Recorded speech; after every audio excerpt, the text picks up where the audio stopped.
नमस्कार। मेरे प्यारे देशवासियों,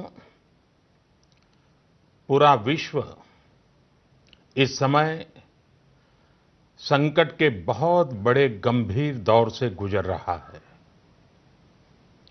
आमतौर पर कभी जब कोई प्राकृतिक संकट आता है, तो वो कुछ देशों या राज्यों तक ही सीमित रहता है।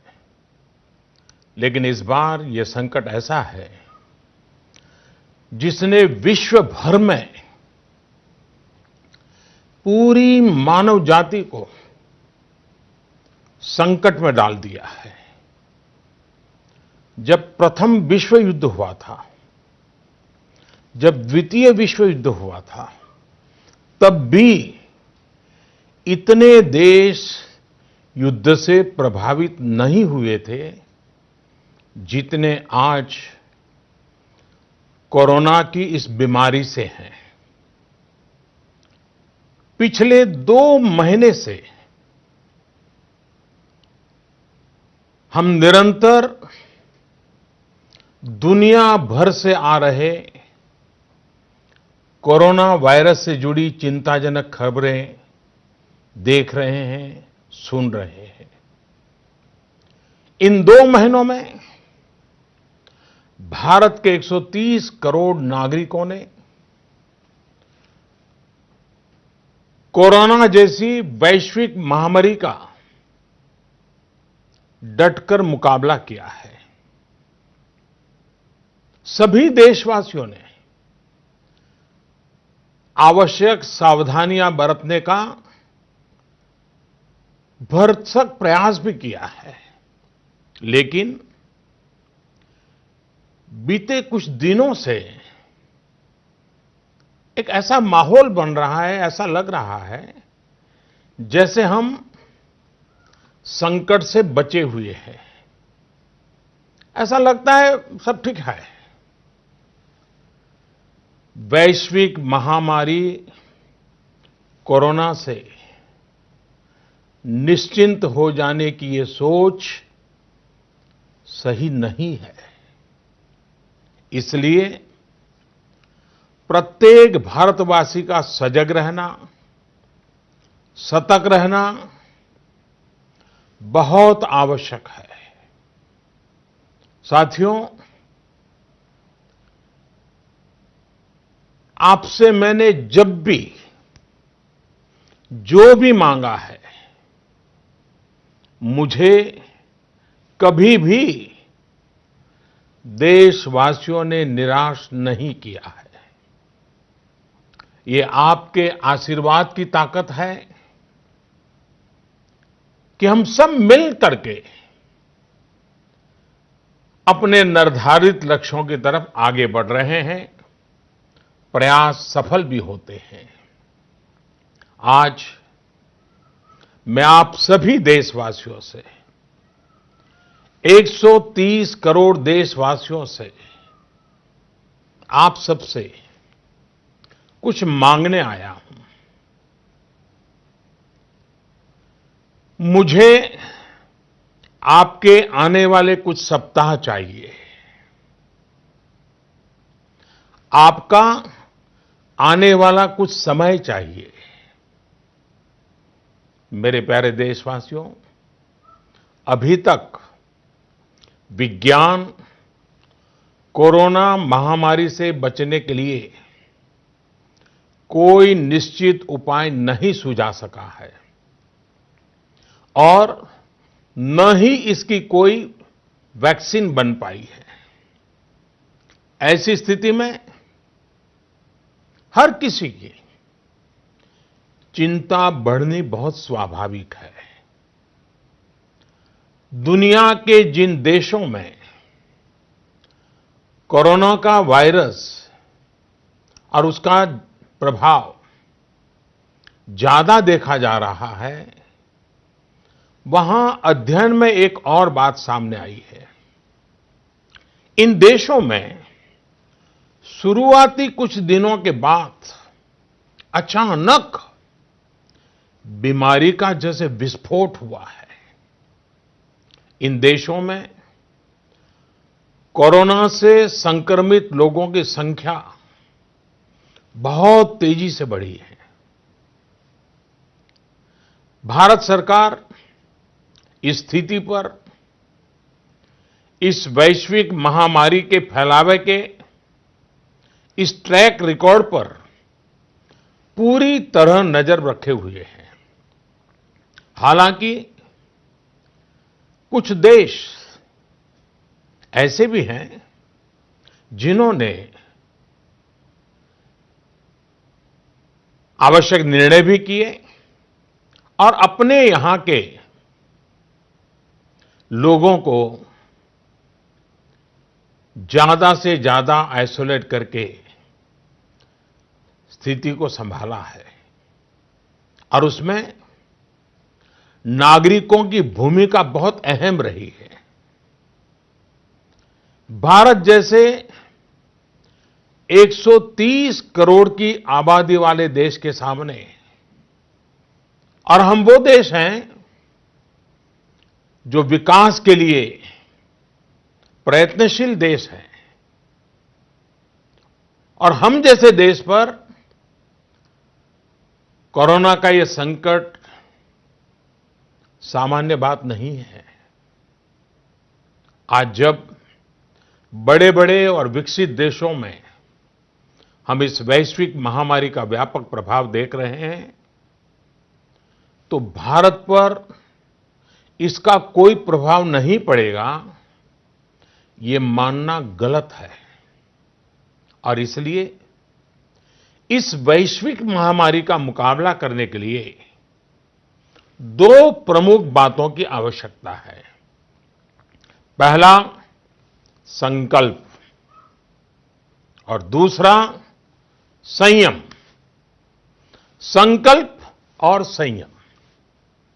आज 130 करोड़ देशवासियों को अपना संकल्प और दृढ़ करना होगा कि हम इस वैश्विक महामारी को रोकने के लिए एक नागरिक के नाते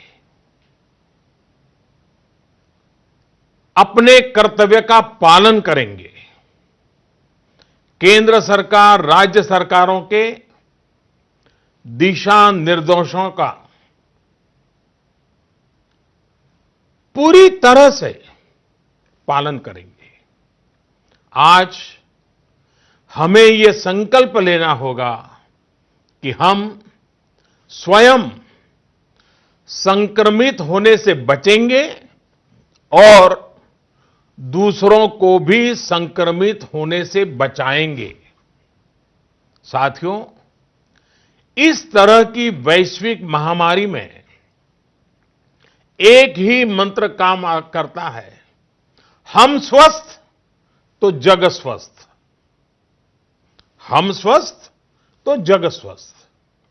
ऐसी स्थिति में जब इस बीमारी की कोई दवा नहीं है, तो हमारा खुद का स्वस्थ बने रहना यह सबसे पहली आवश्यकता है।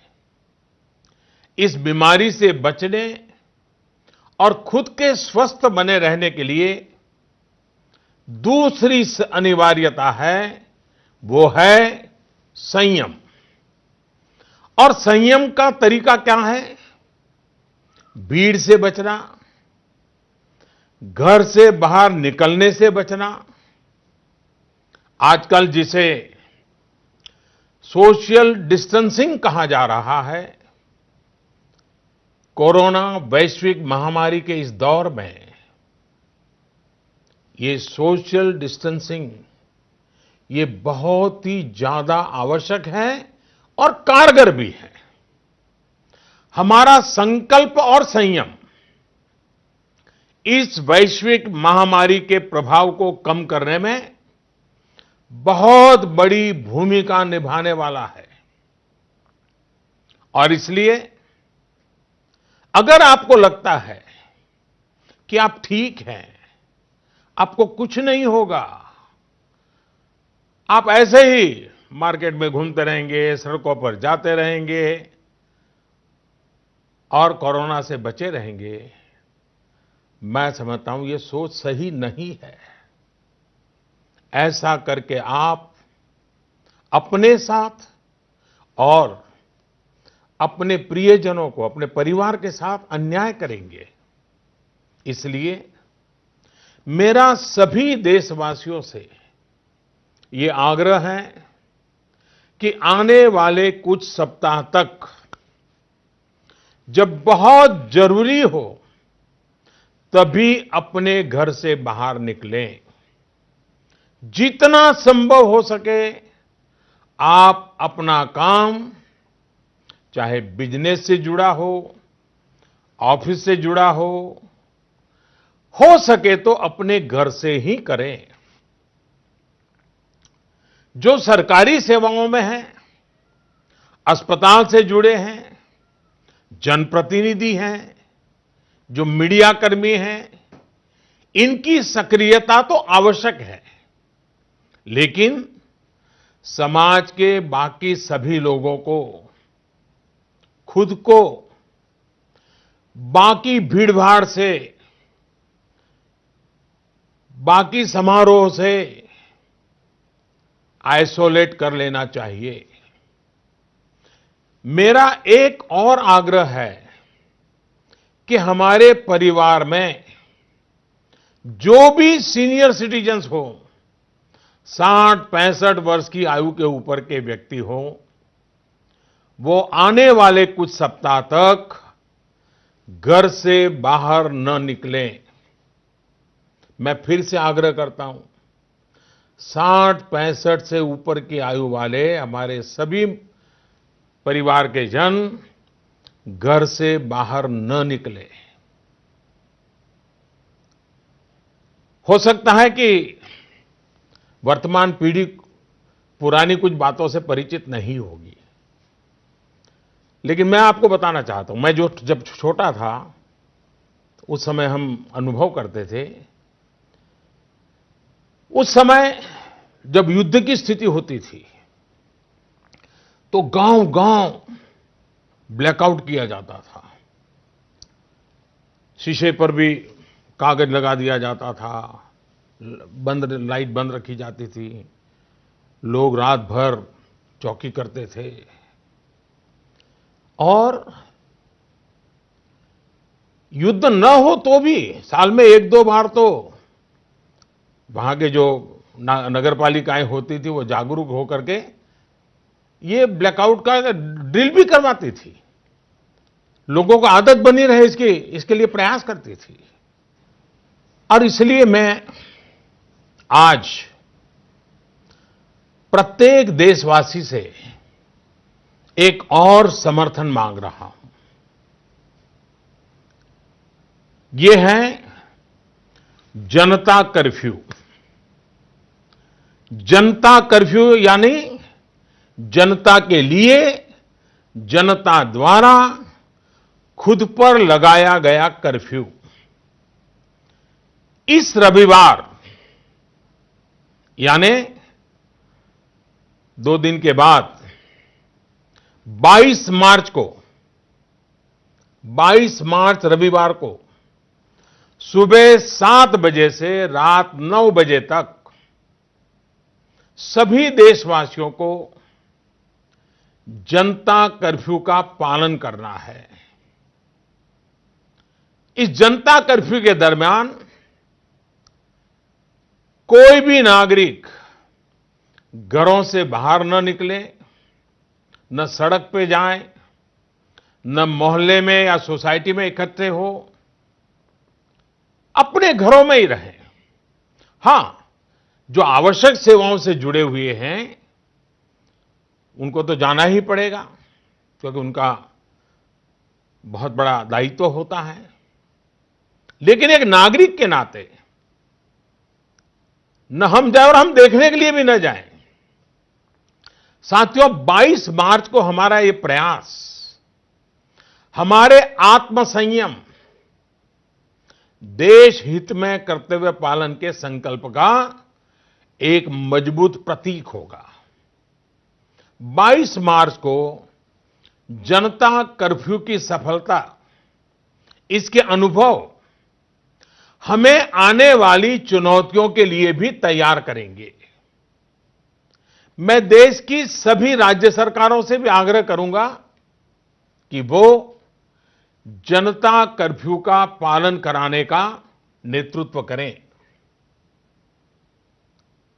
हमारे देश में कई संगठन हैं, एनसीसी हैं, एनएसएस हैं, कई युवा संगठन हैं, सिविल सोसाइटी है, खेलकूद के संगठन हैं, कई प्रकार के संगठन हैं, धार्मिक संगठन है, सामाजिक संगठन है, सब कोई।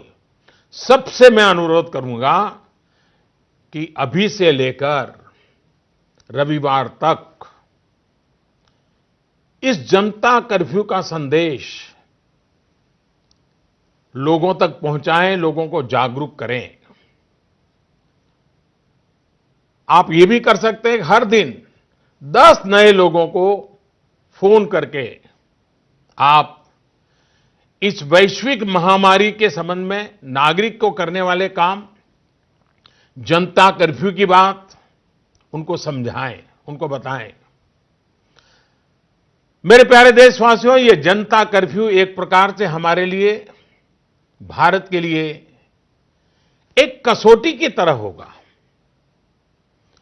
ये कोरोना जैसी वैश्विक महामारी के खिलाफ लड़ाई के लिए भारत कितना तैयार है, ये देखने और परखने का भी समय है। आपके इन प्रयासों के बीच जनता कर्फ्यू के दिन 22 मार्च को, रविवार को ही, मैं आपसे एक और सहयोग चाहता हूं।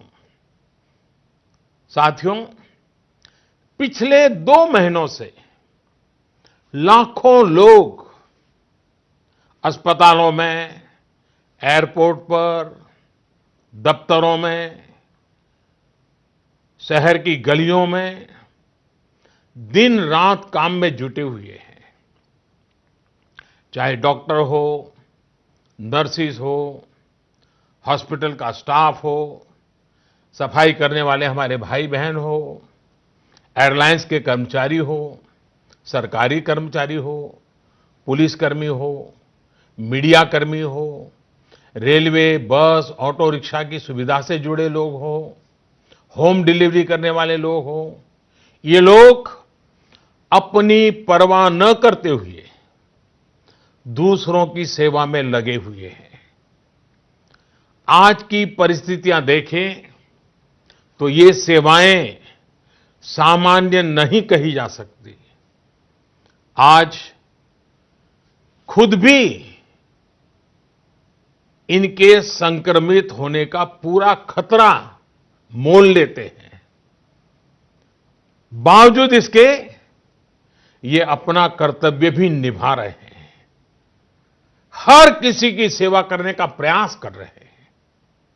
ये अपने आप में राष्ट्र रक्षक की तरह कोरोना महामारी और हमारे बीच में एक शक्ति बनकर के खड़े हैं। देश ऐसे सब छोटे बड़े व्यक्तियों का, संगठनों का कृतज्ञ है।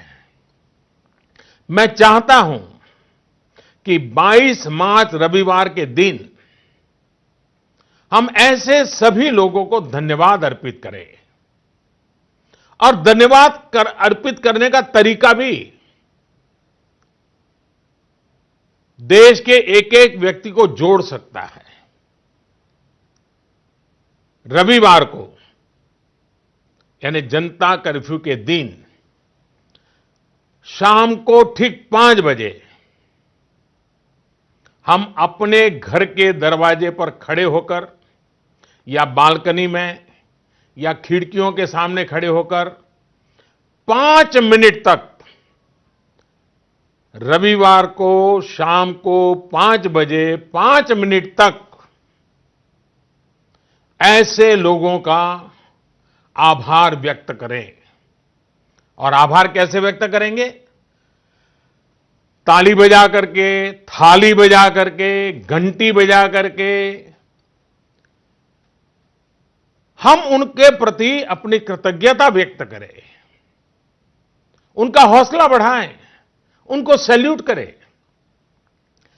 पूरे देश के स्थानीय प्रशासन से भी मेरा आग्रह है कि 22 मार्च को 5 बजे सायरन की आवाज से इसकी सूचना लोगों तक पहुंचाए।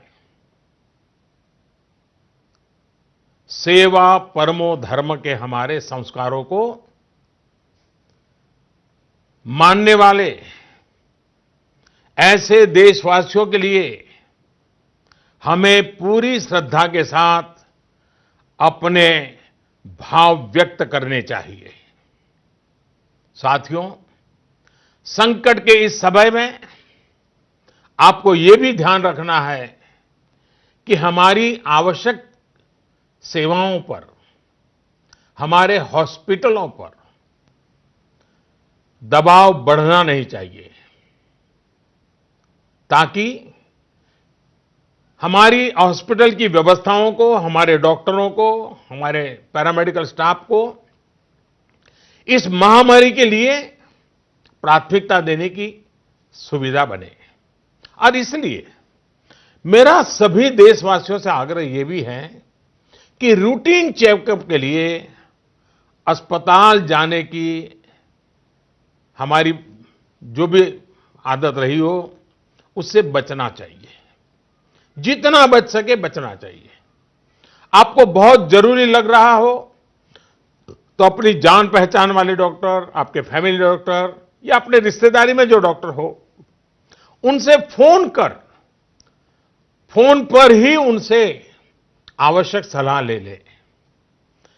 अगर आपने इलेक्टिव सर्जरी जो बहुत आवश्यक ना हो, ऐसी सर्जरी उसकी कोई डेट ले रखी है, तो मेरा आग्रह है कि इसे भी आगे बढ़वा दें।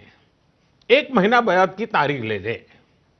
साथियों, इस वैश्विक महामारी का अर्थव्यवस्था पर भी व्यापक प्रभाव पड़ रहा है। कोरोना महामारी से उत्पन्न हो रही आर्थिक चुनौतियों को ध्यान में रखते हुए सरकार ने, भारत सरकार के वित्त मंत्री के नेतृत्व में, फाइनेंस मिनिस्टर के नेतृत्व में सरकार ने एक कोविड-19 इकोनॉमिक रिस्पांस टास्क फोर्स, इसके गठन का फैसला लिया है। ये टास्क फोर्स सारे स्टेक होल्डर से नियमित संपर्क में रहते हुए, फीडबैक लेते हुए, हर परिस्थिति का आकलन करते हुए निकट भविष्य में फैसले लेगी।